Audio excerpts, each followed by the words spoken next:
बुद्धू ने कहा, बहन, माहीगीर कहते हैं कि तुम्हारा गांव एक शहर बन चुका है और वहां राजा के सिपाहियों की हुकूमत है। हमें शहर के अंदर जाने की इजाजत मिलेगी या नहीं? भैया, हम शहर से बाहर झोंपड़ी बना लेंगे, लेकिन वहां जाकर अगर शहर से बाहर झोंपड़ी बनानी है तो यहीं इन माहीगीरों के पास क्यों ना रहें? ये लोग अगर देवताओं के मुतल्लिक इतनी बातें ना करें तो बुरे नहीं। भैया, ये तुम्हारे भाई की आखिरी ख्वाहिश थी, लेकिन इन्हें ये तो मालूम ना था कि देवताओं के पुजारी वहां कदम जमा चुके हैं। बहन, मुझे इन बच्चों का ख्याल आता है। भैया, ऐसी बातें ना करो, आखिर मेरी कौम के लोग और भी तो होंगे इस जगह रहते। बहन, तुम्हारी मर्जी, लेकिन मैं ये पसंद नहीं करूंगा कि कोई माधु और शांता से देवताओं के मुतल्लिक बातें करे। इसलिए मैं तुम्हारी कौम के लोगों के पास रहना भी पसंद नहीं करूंगा। हमारी झोंपड़ी सबसे अलहदा होगी। भैया, मैं खुद किसी के पास रहना नहीं चाहती। सुबह का सितारा आफताब की आमद का पैगाम दे रहा था। माहताब के गिर्द नूर की मौजों का दायरा महदूद हो रहा था। तारों के कहकहे मगमूम मुस्कुराहटों में तब्दील हो चुके थे। रात भर फिजा में उड़ने वाले जुगनू घास में छुप रहे थे।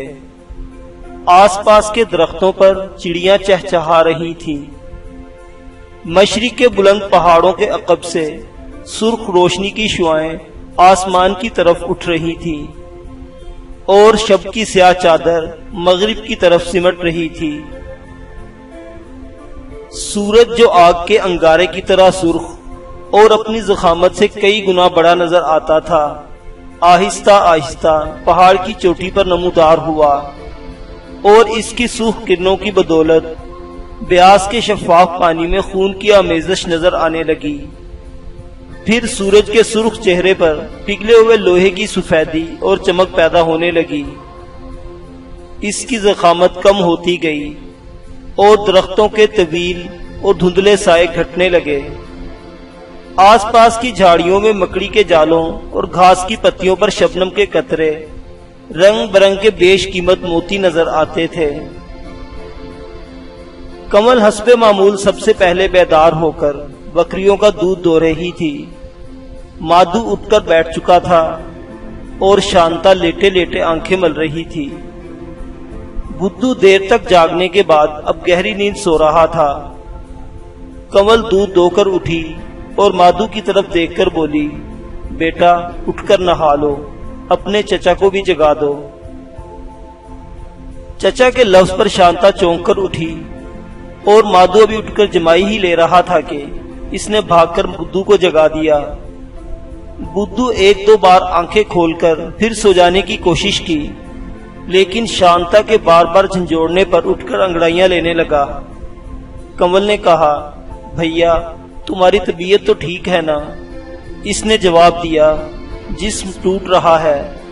कमल ने कहा, मछेरे अभी तक नहीं आए। बुद्धू ने दरिया के किनारे 3 छोटी छोटी कश्तियों की तरफ देखा और कहा, वो आते ही होंगे। माधु ने जुनूब की तरफ इशारा करते हुए कहा, माता, इधर देखो, वो आ रहे हैं। कमल, बुद्धू और शांता पीछे मुड़कर देखने लगे। कोई 500 कदम पर एक छोटी सी बस्ती से चंद माहीगीर दरिया की तरफ आ रहे थे। बुद्धू ने कहा, मैं जल्दी से नहा लूं, आओ माधु। बुद्धू और माधु ने भागकर दरिया में छलांगे लगा दी। थोड़ी देर तैरने और चंद बार गोते लगाने के बाद वो दोनों दरिया से बाहर निकले। इतनी देर में माहीगीर कमल के करीब पहुंच चुके थे। एक माहीगीर ने, जो दूसरों की निस्बत उम्र रसीदा मालूम होता था, कमल के सामने बांस की एक छोटी सी टोकरी रख दी और कहा, हमें अफसोस है कि आप हमारी बस्ती में ठहरना पसंद नहीं किया। अब जो कुछ हम खाते हैं आपके लिए ले आए हैं, आप थोड़ा सा खा लें, हम आपको अभी पार पहुंचा देते हैं। आपने बहुत तकलीफ की। ये कहकर कमल ने टोकरी के ऊपर से बड़ के पत्ते उठाए तो नीचे चंद रोटियां और मक्खन का एक कटोरा भरा हुआ था। खाना खाने के बाद ये मुसाफिर अपनी भेड़ों, बकरियों और गधों समेत कश्तियों में सवार हो गए।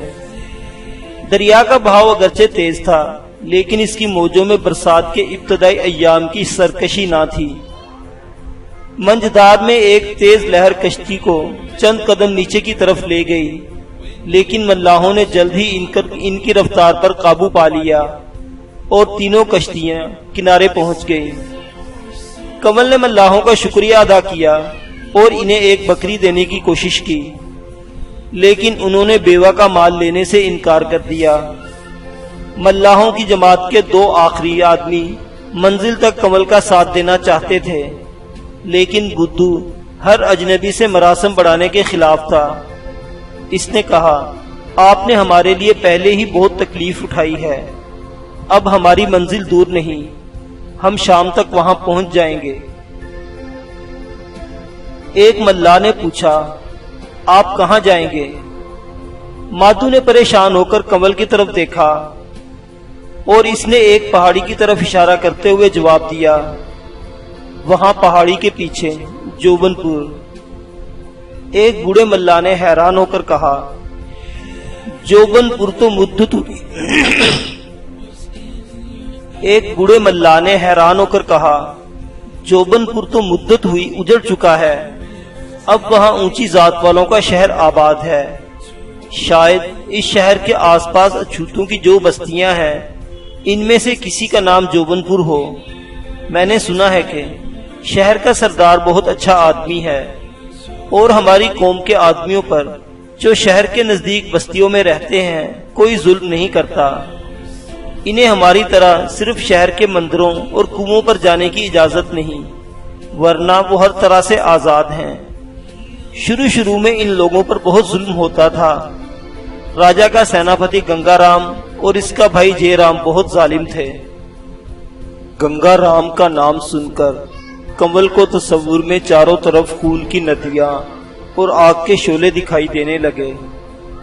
इसे जलते हुए झोंपड़ों के दरमियान अपना बाप खाको खून में तड़पता दिखाई दिया। बेवाओं और यतीमों की चीखों पुकार सुनाई दी।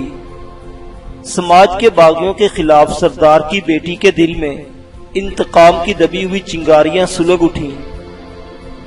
लेकिन इन मुहिम मुनाजर के दरमियान सुखदेव की सूरत दिखाई दी और आग के शोले और तड़पती हुई लाशें आहिस्ता आहिस्ता इसकी निगाहों से ओझल और जख्मियों की चीखों पुकार का शोर इसके कानों से महव होता गया। वो सिर्फ सुखदेव को देख रही थी, इसकी प्यारी और मीठी दिलकश आवाज सुन रही थी। वो चंद कदम आगे बढ़कर दरिया के किनारे एक दरख्त के नीचे बैठ गई और अपना चेहरा हाथों में छुपा लिया। बुद्धू देर तक मल्लाहों से बातें करता रहा। वापिस लौटते वक्त उन्होंने कंवल से रस्मी अलविदा की कोशिश जाहिर की, लेकिन बुद्धू ने इशारे से मना कर दिया। मल्लाह अपनी अपनी कश्तियों पर बैठकर चल दिए। बुद्धू कुछ देर खामोश खड़ा दरिया की तरफ देखता रहा। शांता और माधु भी ऐसे मौकों पर खामोश रहना सीख चुके थे और वो हैरान होकर बुद्धू की तरफ देख रहे थे। बिलाखिर वो आहिस्ता आहिस्ता कदम उठाता हुआ कंवल के करीब पहुंचा। बहन, बहन कंवल, इसने मगमूम आवाज में कहा। कंवल ने सर उठाकर बुद्धू की तरफ देखा। सरदार की बेटी के दिल में इंतकाम की चिंगारियां गम के आंसू में तब्दील हो चुकी थी। बुद्धू ने कहा, बहन कंवल, हम वहां नहीं जाएंगे। कंवल ने मुल्तजी निगाहों से बुद्धू की तरफ देखा और कहा, भैया, सिर्फ एक बार मुझे वहां ले चलो। मैं वादा करती हूं कि वहां ठहरने के लिए जिद नहीं करूंगी। मैं सिर्फ बहुत दूर से अपना उजड़ा हुआ घर देखकर वापस आ जाऊंगी। और भैया, क्या ये नहीं हो सकता कि अपनी कौम के दूसरे आदमियों की तरह हमें शहर के आसपास रहने के लिए कोई जगह मिल जाए? बुद्धू ने जवाब दिया, अगर राजा के आदमियों को ये इल्म हो गया कि तुम सरदार की लड़की हो तो फिर इन बच्चों का क्या हाल होगा? नहीं भैया, अब मुझे कौन पहचानेगा? इन मल्लाहों में एक हमारी बस्ती का आदमी था, उसे मेरे मुतल्लिक शक भी नहीं हुआ। अब तो अगर तुम्हारा भाई भी आकर मुझे इस हाल में देखे तो वो भी शायद न पहचान सके। बुद्धू ने कहा, अच्छा बहन, जैसे तुम्हारी मर्जी। जोबनपुर अब कितनी दूर होगा? इस टीले से परे, यहां से कोई 3 कोस। तो फिर दोपहर यहीं गुजार लेते हैं, बुद्धू ने कहा। माधु ने कहा, आओ चचा दरिया में नहाएं। बुद्धू ने कहा, नहीं नहीं, इस किनारे पर पानी तेज है। लेकिन माधु ने पूरा फिक्रा सुनने से पहले भागकर दरिया में छलांग लगा दी। बेवकूफ, किनारे से दूर न जाना, ये कहकर बुद्धू भी पानी में कूद पड़ा। माधु ने हंसते हुए गोता लगा दिया। गुरूबे आफताब से कुछ देर पहले ये काफिला एक टीले पर चढ़ रहा था। कंवल सबसे आगे थी, शांता एक गधे पर सवार थी और बुद्धू और माधु सबसे पीछे मवेशियों को हाँक रहे थे। दिल की धड़कन के साथ कंवल की रफ्तार कभी तेज और कभी सुस्त हो रही थी। इसकी जिंदगी के हर उफक पर तारीक घिटाओं के सिवा कुछ न था। मायूसी एक नाकाबिले तरदीद हकीकत बनकर इसके सामने खड़ी थी। वलवलों, हौसलों और उमंगों की दुनिया उजड़ चुकी थी। उम्मीद का हर नखलिस्तान यास के सहरा की भयानक वुसअतों ने छुपा लिया था। ताहम एक वहम, एक जुनून जो एक इंसान के दिलो अकल के शऊर के एतराफ़ शिकस्त के बाद पैदा होता है, इसे हर ठोकर के बाद उठने और उठकर आगे बढ़ने का सहारा दे रहा था। तो हम्माद के हसीन पर्दों में हकीकत का भयानक चेहरा छुपाने की कोशिश कर रही थी। वो अपने माहौल की तारीकी में अक्ल शऊर की मिशल छोड़कर शऊर की मिशल का सहारा छोड़कर मोहूम उम्मीदों का चिराग रोशन कर रही थी। एक फरेब खूरदा बच्चे की तरह वो तमाम दुनिया को झुठला रही थी। कभी कभी माजी के तमाम वाकयात इसे वहम नजर आते और वो अपने दिल को ये तस्लीम करने पर मजबूर करती कि इसके आबाओ अजदाद की बस्ती उजड़ी नहीं बल्कि इसी तरह आबाद है। सुखदेव जिंदा है और बस्ती के बाहर झील के किनारे इसका इंतजार कर रहा है। वो इसे देखते ही भागकर इससे लिपट जाएगा और पूछेगा, कंवल तुम कहाँ थी? वो ये कहेगी, सुखदेव तुमने मुझे बहुत रुलाया। इसके दिल की धड़कन के साथ साथ इसके पांव की रफ्तार भी तेज हो जाती। लेकिन मोहूम उम्मीदों के चिराग कुछ देर टिमटिमाने के बाद बुझ जाते। इसका रहा सहा शऊर अपने बेरहम हाथों से हकीकतों के मनहूस चेहरे से तो हम्माद के हसीन निकाब उठा देता। इसके दिल की धड़कन मध्यम और पांव की रफ्तार सुस्त पड़ जाती। लेकिन इसके दिल में फिर एक नया रद्द अमल शुरू होता और वो वहम और शऊर के मिले जुले जज्बात के साथ एक नया वलवला पैदा करती और अपने दिल से कहती कि वो मर चुके हैं। लेकिन क्या ये मुमकिन नहीं कि मुर्दे फिर जिंदा हो चुके हों? सुखदेव इसी की तलाश में किसी दूसरे रास्ते जोबनपुर पहुंच चुका हो और इसके बाप के साथ दरिया के किनारे खड़ा इसका इंतजार कर रहा हो। इसकी कौम के मुर्दों ने जिंदा होकर इसके आबाओ अजदाद की सरजमीन से समाज के हमला आवरों को मार भगाया हो और ऊंची जात वालों के महल्लात फिर शूद्रों के झोंपड़ों में तब्दील हो चुके हों। सूरज की शाम का जाल मगरिब की तरफ सिमट रहा था। उफ पर मटियाले रंग के बादल का एक टुकड़ा बतदरीज सुर्ख हो रहा था। मशरिक की तरफ कांगड़ा के बुलंद पहाड़ों की चोटियों पर चमकती हुई बर्फ सोने के अंबार नजर आने लगी और शफक की बढ़ती हुई सुर्खी की बदौलत ये सुनहरी अंबार याकूत के पहाड़ दिखाई देने लगे। कंवल पहाड़ी की चोटी पर खड़ी अपने बदले हुए घर का नक्शा देख रही थी।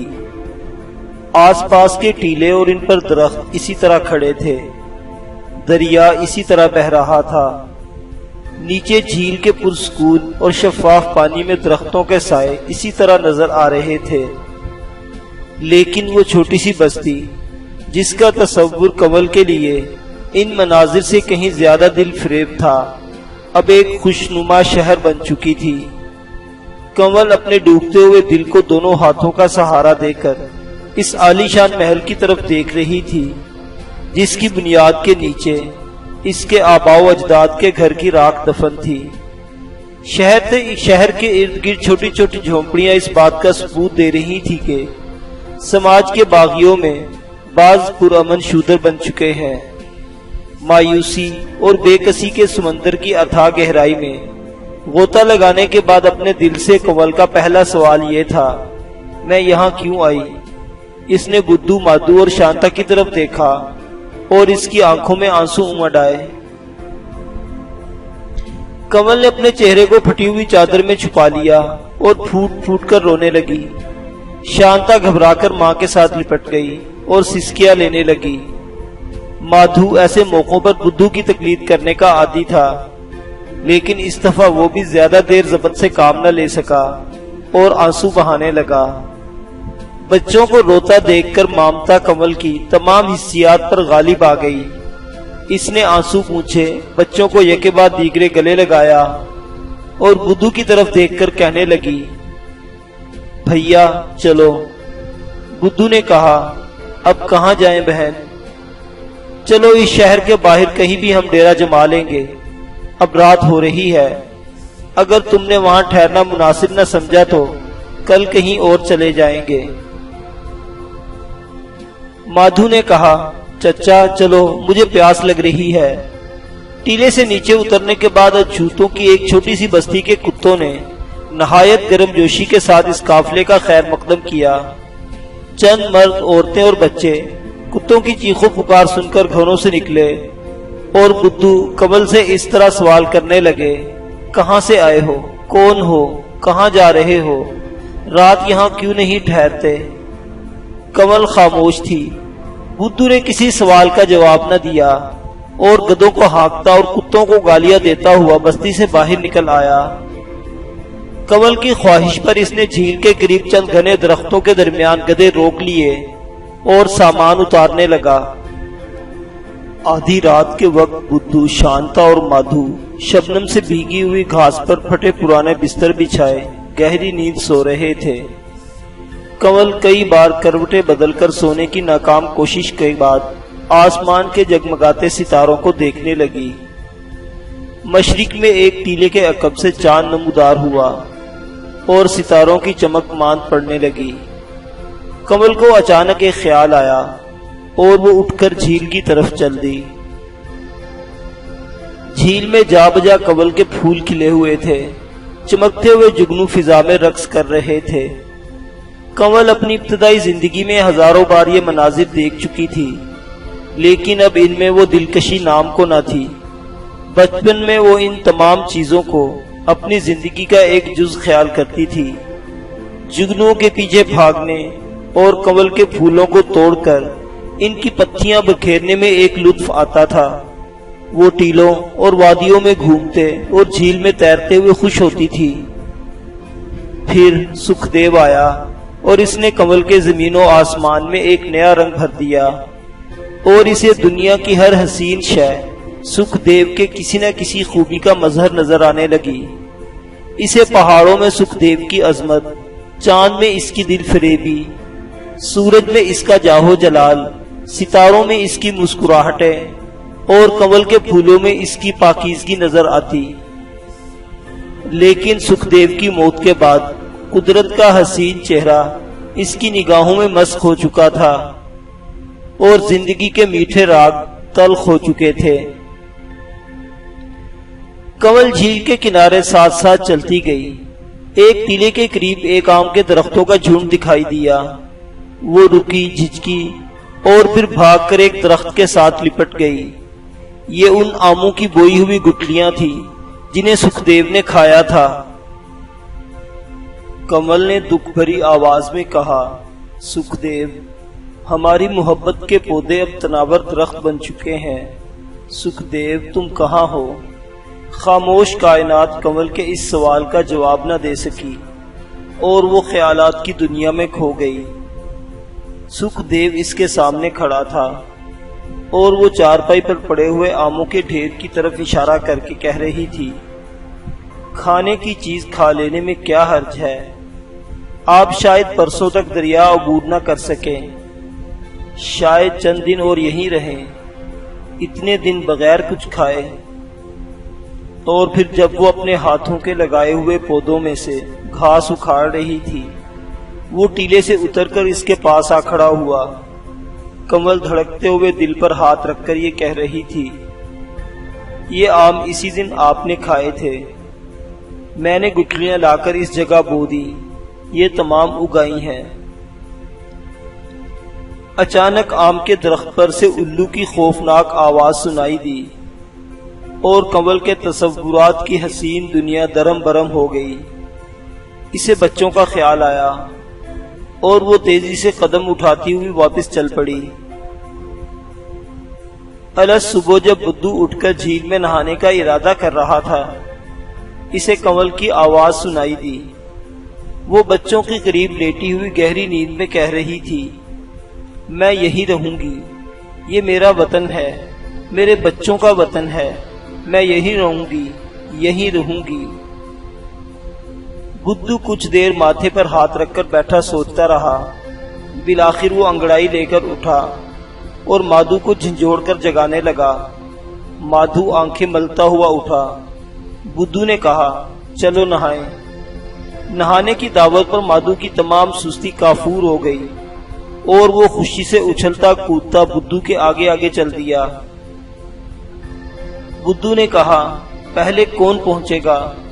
माधु मैं कहता हुआ हंसता हुआ भागा और झील में कूदकर गोते लगाने लगा।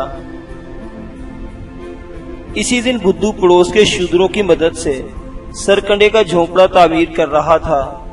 शूद्रों की जुबानी इसे मालूम हो चुका था कि शहर वाले आध कोस के फासले को धर्म की हिफाजत के लिए काफी समझते हैं। झील के दूसरे किनारे शहर का बड़ा मंदिर था, लेकिन शहर की तरह यह मंदिर भी काफी फासले पर था। बुद्धू को शूद्रों की जुबानी ये मालूम हुआ कि इस शहर का सरदार राजा के दूसरे सरदारों से बहुत मुख्तलिफ है। अगर इसे मालूम हो जाए कि किसी राजा के किसी सिपाही ने किसी शूद्र के साथ बिला वजह सख्ती की है तो वो इसे सख्त सजा देता है। दिन हफ्तों और हफ्ते महीनों में तब्दील होते गए।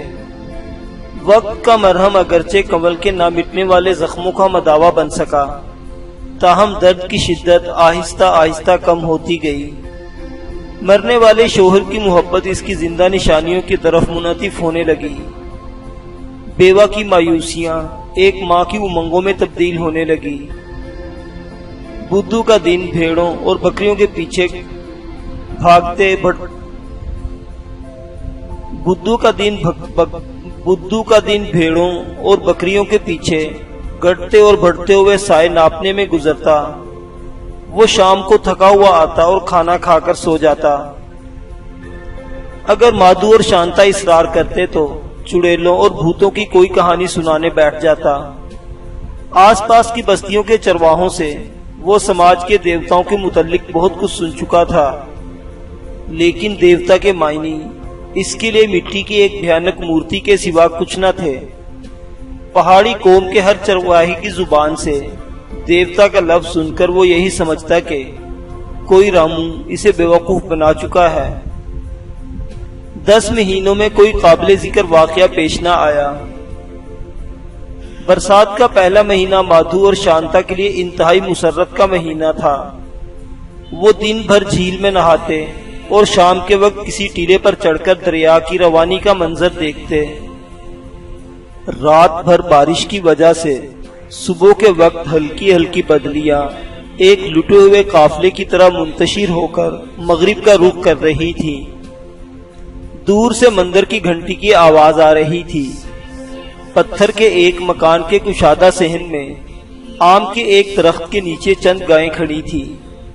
बरामदे में एक कमसिन लड़की बिस्तर से अंगड़ाई लेकर उठी और आंखें बलती हुई बोली, माता माता, बेटी मैं दूध दो रही हूँ, लड़की ने सहन में आकर पूछा, माता पिताजी चले गए? माँ ने जवाब दिया, बेटी वो तो देर के मंदिर जा पहुंचे होंगे। लड़की ने बिगड़कर कहा, मुझे साथ क्यों नहीं ले गए? मैंने रात के वक्त आपसे कहा नहीं था कि मुझे भी इनके साथ ही जगा देना। माँ ने दिलासा देते हुए जवाब दिया, बेटी वो बहुत सवेरे उठे थे और जाते हुए कह गए थे मोहना को दिन चढ़े नाश्ता करवा के भेज देना। अब तुम हाथ मुंह धोकर दूध पी लो, शायद रणधीर आ जाए, इसके साथ चली जाना। मोहनी पानी का कटोरा सामने रखकर बैठ गई और अभी मुंह धोने का इरादा कर रही थी कि रणधीर भागता हुआ आया और इसने हाँफते हुए कहा, चलो मोहना झील की तरफ चलें, वहां से कमल के फूल लाएंगे। राम स्वरूप, इंदर और लच्छी भी जा चुके हैं। मोहनी की माँ बोली, देखो रणधीर, अगर जाना है तो मंदिर जाओ, वरना मोहनी को यहीं रहने दो। मोहनी मुंह पर पानी के छींटे मारती हुई बोली, माता हम झील से होते हुए मंदिर जाएंगे, तुम्हारे लिए कमल के फूल लाऊंगी। माँ ने बिगड़कर कहा, भाड़ में जाएं तुम्हारे फूल, कहीं पानी में डूब जाओगी। नहीं माता, फूल तो रणधीर तोड़ेगा, मैं तो पानी के नजदीक भी नहीं जाऊंगी। अच्छा बेटा रणधीर, इसका ख्याल रखना। लो बेटी दूध पी लो। मोहनी ने पीतल का एक कटोरा उठाया और माँ के पास जा खड़ी हुई।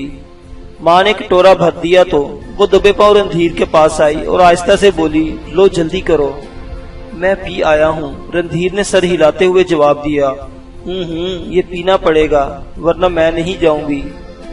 रणधीर ने मुस्कुराते हुए कटोरा उठा लिया और दूध पीकर वापस कर दिया।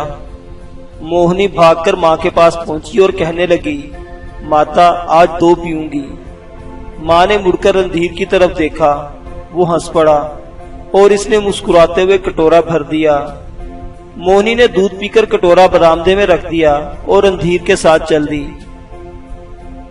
माँ ने पीछे से आवाज दी, बेटी देर न लगाना, नहीं जल्दी आ जाऊंगी।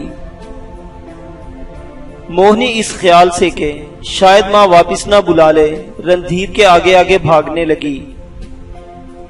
रणधीर की उम्र करीबन 10 साल थी और मोहनी इससे 2 साल छोटी थी। मोहनी की माँ का नाम सावित्री था। रणधीर इस शहर के सरदार का लड़का था और इसकी माँ मर चुकी थी।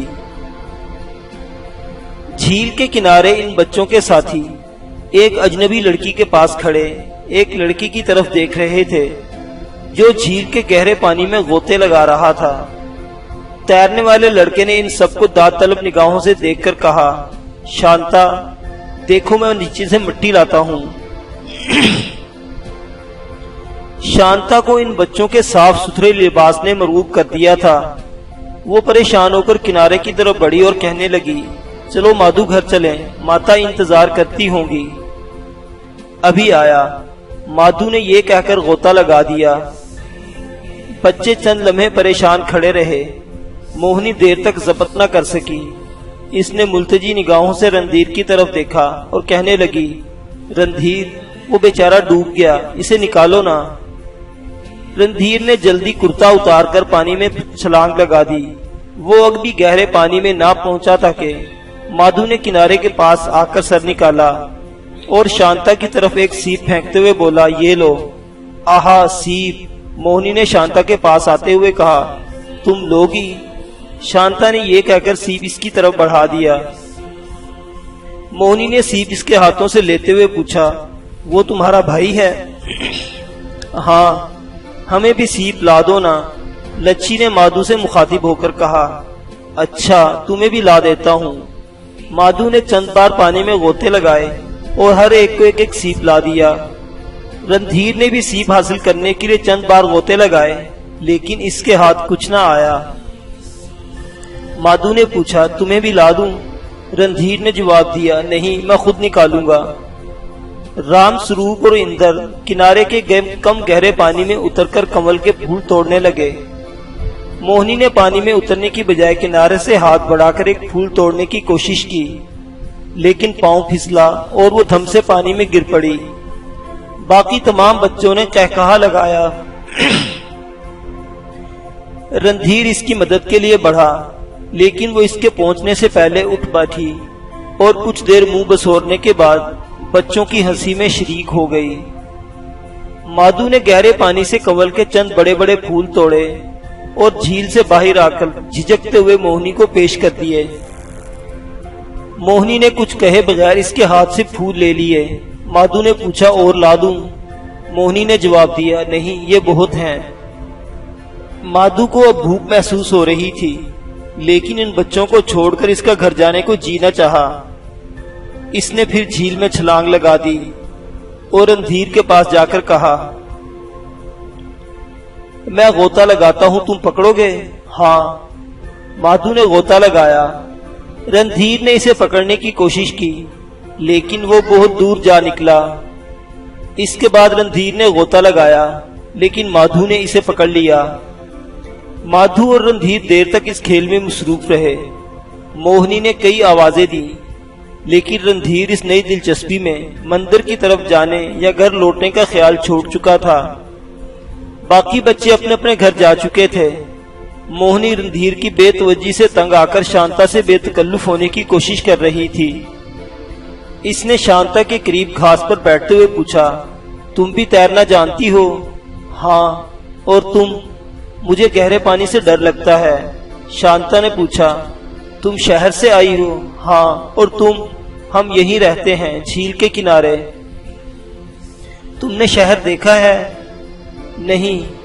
चचा बुद्धू कहता है शहर के देवता इंसानों को खा जाते हैं। पगली, वो तो हमारी हिफाजत करते हैं। भला तुमने देवता देखे हैं? मैं तो हर रोज देखती हूँ, तुम भी देखोगी? कहाँ? मंदिर में। मंदिर में? मैं वहां ना जाऊंगी। क्यों? मुझे डर लगता है। पगली, भला लोग देवताओं से भी डरा करते हैं, तुम्हें इनसे डर नहीं लगता? नहीं तो अगर वो तुम्हें पकड़कर खा जाएं तो? ये तुम्हें किसने बताया कि देवता लोगों को खा जाते हैं? चचा बुद्धू ने। वो कौन है? मेरा चचा। वो कोई जंगली होगा। जंगली क्या होता है? जंगली वो होता है जिसने शहर ना देखा हो। फिर तो हम सब जंगली हैं। हम में से किसी ने शहर नहीं देखा। भला शहर के लोग जंगल के लोगों को मारते हैं? नहीं तो। शांता शहर के मुतल्लिक कुछ और पूछना चाहती थी, लेकिन माधु और रणधीर ने झील से निकलकर इसकी तवज्जो अपनी तरफ मबजूल कर ली। माधु ने रणधीर से सवाल किया, कल तुम यहाँ आओगे? रणधीर ने जवाब दिया, आऊंगा। तुम बांसुरी बजाना जानते हो? नहीं। तुम? मैं जानता हूँ। ठहरो, मैं तुम्हें सुनाता हूँ। माधु का कुर्ता एक दरख्त की टहनी के साथ लटक रहा था। इसने आगे बढ़कर जेब से बांसुरी निकाली और इसे होंठों से लगाकर मुस्कुराती हुई निगाहों से मोहिनी और रणधीर की तरफ देखने लगा। मोहिनी ने कहा, चलो रणधीर, घर चलें। माधु ने अपना कमाल दिखाने का मौका खोना मुनासिब न समझा। इसकी छोटी छोटी उंगलियां बांसुरी पर फिरने लगी और फिजा में भीरवी का दिलकश नगमा गूंजने लगा। रणधीर और मोहिनी के कान मौसीकी की लिताफतों से ना आशना थे। बांसुरी की ले इन्हें मामूल से ज्यादा खुशगवार मालूम हो रही थी, शायद इसलिए कि बांसुरी बजाने वाला इनका हम उम्र था। वो एक दूसरे के तासुरात का अंदाजा करने के लिए बार बार एक दूसरे की तरफ देखते। रणधीर की आंखें जुबाने हाल से कह रही थीं, देखा तुमने, घर जाने की रट लगा रखी थी। और मोहिनी की निगाहें इसका जवाब दे रही थी, काश तुम भी इस तरह बांसुरी बजा सकते। माधु ने यह नगमा खत्म किया और फिजा में खामोशी और उदासी छा गई। रणधीर और मोहिनी एक गहरी दिलचस्पी से इसकी तरफ देखने लगे। शांता दरख्त की टहनी से कुर्ता उतार लाई और माधु को देते हुए बोली, लो अब कुर्ता पहनो, घर चलें। रणधीर ने जवाब दिया, हम कल फिर आएंगे, तुम भी आओगे ना? आऊंगा, माधु ने कुर्ता पहनते हुए कहा।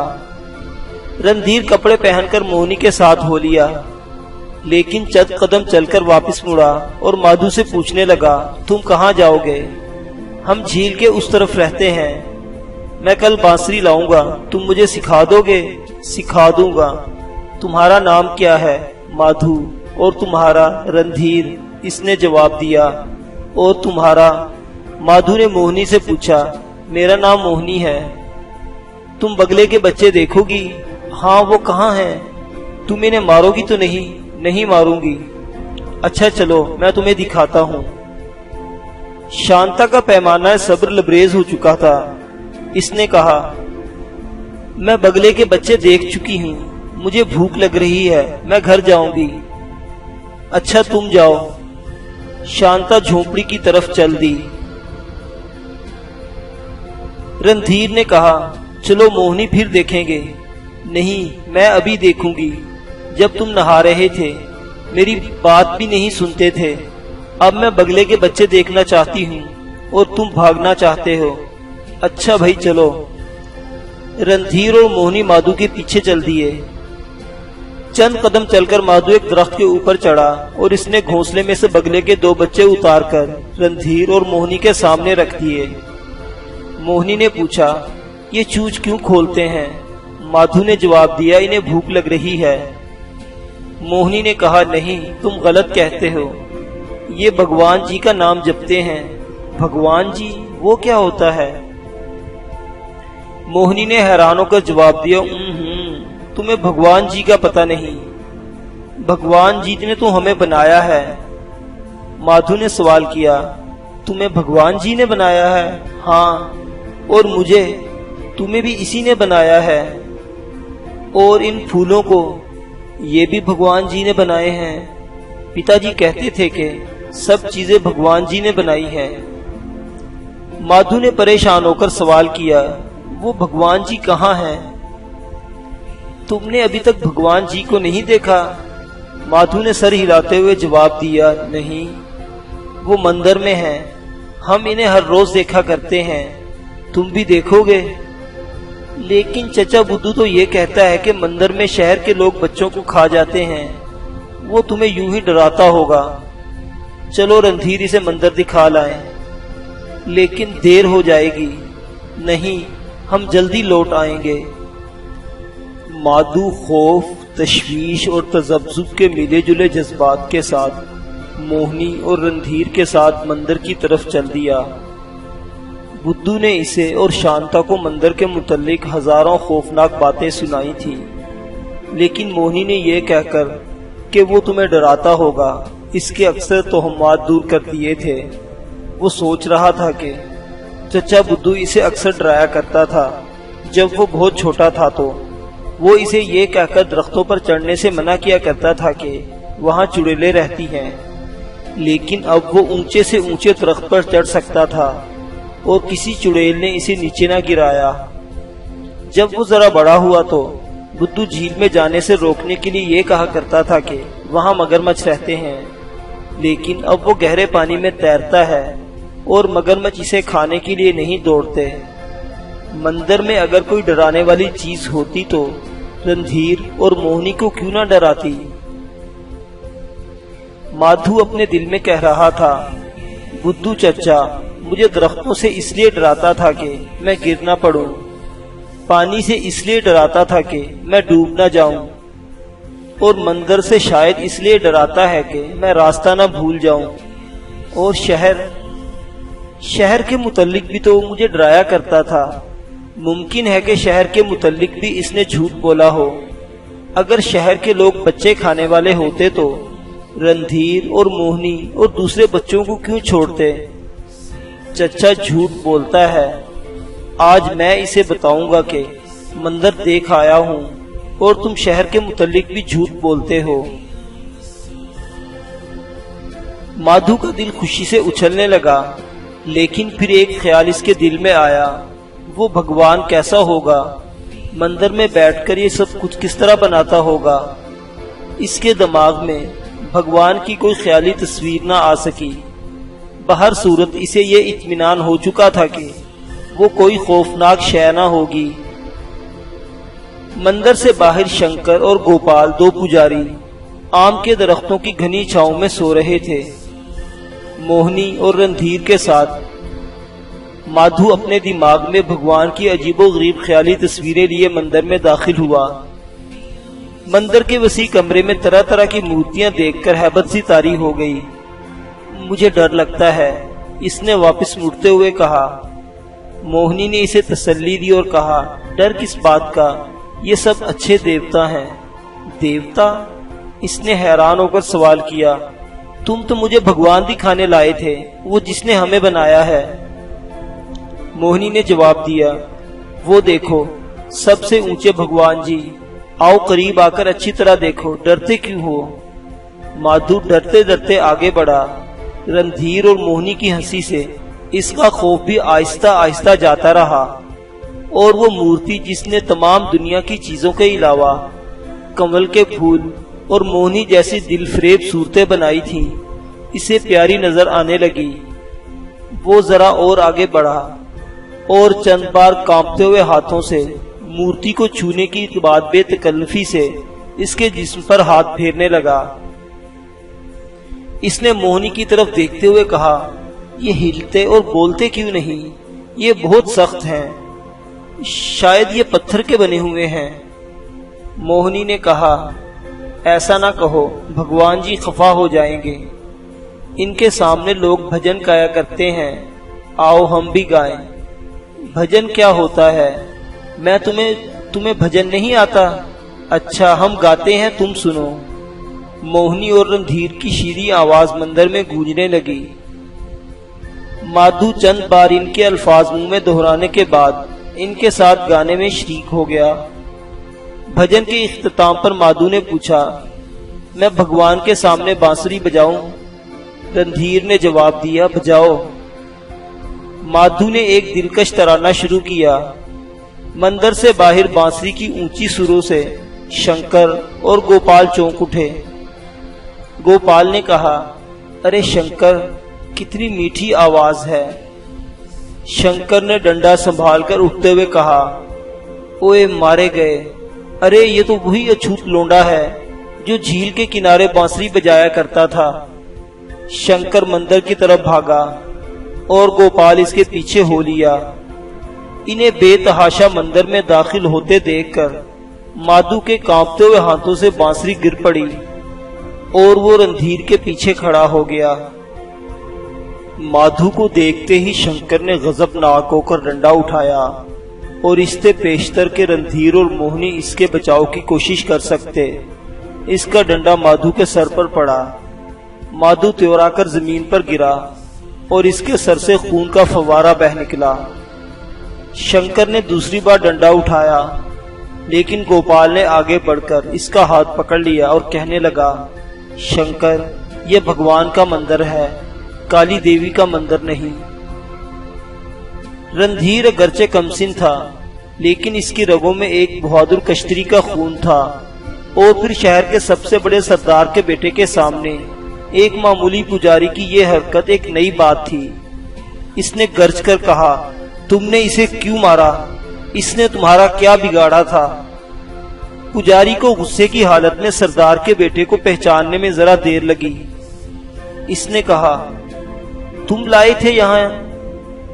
हाँ, हम लाए थे, मुझे घर पहुंच लेने दो, देखना पिताजी तुम्हारे साथ क्या करते हैं। बेवकूफ, तुम्हारे पिता को भी देख लूंगा। तुम नहीं जानते, ये एक अछूत है और इसे मंदिर में लाना महापाप है।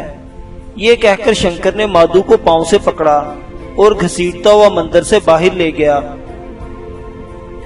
खून की लकीर भगवान की मूर्ति से शुरू हुई, स्याह पत्थर के फर्श पर गहरा निशान छोड़ती हुई मंदिर से बाहर घास और मिट्टी में रूपोश होती चली गई। रणधीर गुस्से से कांपता और मोहिनी रोती हुई इसके पीछे जा रहे थे। गोपाल रणधीर को पहचान चुका था और वो सबसे पीछे था। शंकर माधु को मंदिर के अहाते से बाहर छोड़कर गालियां देता हुआ वापस मुड़ा। इसने रणधीर की तरफ देखा और धमकाने के लिए डंडा दिखाते हुए चिल्लाया, और तुम इसे साथ लाए थे। इस अरसा में गोपाल रणधीर के पास पहुंच चुका था। इसने रणधीर के कंधे पर हाथ रखते हुए कहा, अब तुम भाग जाओ। गोपाल के इन अल्फाज से रणधीर की गैरत ने जोश मारा। इसने जल्दी से नीचे झुककर एक पत्थर उठाया और शंकर की तरफ दे मारा। पत्थर निशाने पर लगा और शंकर दोनों हाथ माथे पर रखते हुए जमीन पर बैठ गया। ऐसे मामलात में गोपाल शंकर की निस्बत ज्यादा आजाद ख्याल ना था, लेकिन शंकर से किसी पुरानी रंजिश ने उसके हाथ पांव बांध रखे थे। शंकर इंतहाई गुस्से की हालत में रणधीर को पहचान न सका। अगर वो गोपाल की तरह ठंडे दिमाग से काम लेता तो शायद पत्थर खाकर भी वाहिद बाही बकने की बजाय अपने दिल को ये कहकर तसल्ली देने की कोशिश करता कि ये पत्थर फेंकने वाले हाथ किसी मामूली बच्चे के हाथ नहीं। शंकर अपनी पिशानी से खून पूछता हुआ उठा और डंडा उठाकर जख्म खूरदा चीते की तरह रणधीर की तरफ बढ़ा, लेकिन गोपाल ने इसका रास्ता रोक लिया। पागल हो गए हो शंकर, जानते हो ये कौन है? अरे ये सरदार रामदास का बेटा है। गोपाल के इन अल्फाज ने शंकर के दिमाग में जलते हुए अंगारों पर बर्फ की डली रख दी और वो ठटक कर रह गया। डंडे का वो सिरा जो आसमान की तरफ उठ रहा था जमीन की तरफ झुक गया। इसने खफीफ होकर कहा, अच्छा मैं पुरोहित के पास जाता हूँ। ये खास सरदार का लड़का हो या राजा का, इसे ये हक नहीं पहुंचता कि शूद्रों को साथ मिलाकर हमारे मंदिर भ्रष्ट करे।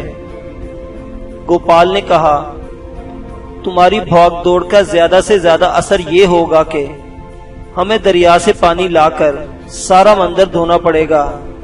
शंकर याद रखो, पुरोहित को परसों ही इसके बाप ने 3 गायें और 1 घोड़ा दिया था। वो तमाम जिम्मेदारी हम पर डालेगा और रामदास से बिगाड़ने की बजाय इसके लिए मंदिर में हमारी जगह 2 नए पुजारी रख लेना ज्यादा आसान होगा। शंकर कुछ जवाब दिए बगैर रणधीर और मोहिनी को घूरता हुआ एक तरफ चल दिया। गोपाल ने पीछे से आवाज देकर पूछा, कहाँ जा रहे हो? दरिया में स्नान के लिए। तुम मंदिर से खून साफ करो। गोपाल ने जवाब दिया, अपनी बला मेरे सर न डालो, तुम मंदिर साफ करो, मैं तुम्हारी जगह स्नान कर आता हूँ। गोपाल की तंज ने शंकर की रफ्तार तेज कर दी। मोहिनी भागकर माधु के पास पहुंच चुकी थी। गोपाल ने रणधीर से कहा, जाओ बेटा, तुम्हें मालूम नहीं कि ये कितना बड़ा पाप है। मोहिनी को घर ले जाओ। वो नजस शूदर के पास खड़ी क्या देख रही है? जाओ, पुरोहित आने वाला है और मुझे मंदिर साफ करना है, वरना मैं तुम्हें घर छोड़ आता। कल मेरे लिए खीर लाओगे ना? रणधीर कुछ जवाब दिए बगैर मोहिनी की तरफ चल पड़ा और गोपाल मंदिर की तरफ लौट आया। माधु ने होश में आकर आंखें खोली और उठकर बैठ गया। रणधीर ने कहा, मोहिनी, इसका खून अभी बंद नहीं हुआ, लाओ कपड़ा इसका जख्म बांध दूं। मोहिनी ने जल्दी से अपनी ओढ़नी उतारकर रणधीर को दे दी। रणधीर ने इसका जख्म बांधा। मोहिनी सिसकियां लेती और आंसू पूछती हुई माधु के सामने बैठ गई। तुम्हें दर्द तो होता होगा, इसने कहा। नहीं, माधु ने सहमी हुई आवाज में जवाब दिया। रणधीर ने पूछा, तुम्हारा घर किस तरफ है? चलो तुम्हें छोड़ आए। मोहिनी ने तसल्ली देते हुए कहा, तुम फिक्र ना करो, रणधीर ने तुम्हारा बदला ले लिया है। इतना बड़ा पत्थर मारा था इसके सर पर। माधु ने खौफजदा होकर इधर उधर देखा और कहा, चलो यहाँ से भाग चलें। रणधीर ने जवाब दिया, भागने की जरूरत नहीं, वो तुम्हें अब कुछ नहीं कहेगा। तीनों बच्चे वहां से चल दिए। माधु ने पहले इनके साथ पांव उठाने की कोशिश की, लेकिन चंद कदम चलकर इसकी रफ्तार सुस्त हो गई। इसने कहा, मेरा सर दुख रहा है, जरा आहिस्ता चलो। रणधीर और मोहिनी ने अपनी रफ्तार कम कर दी।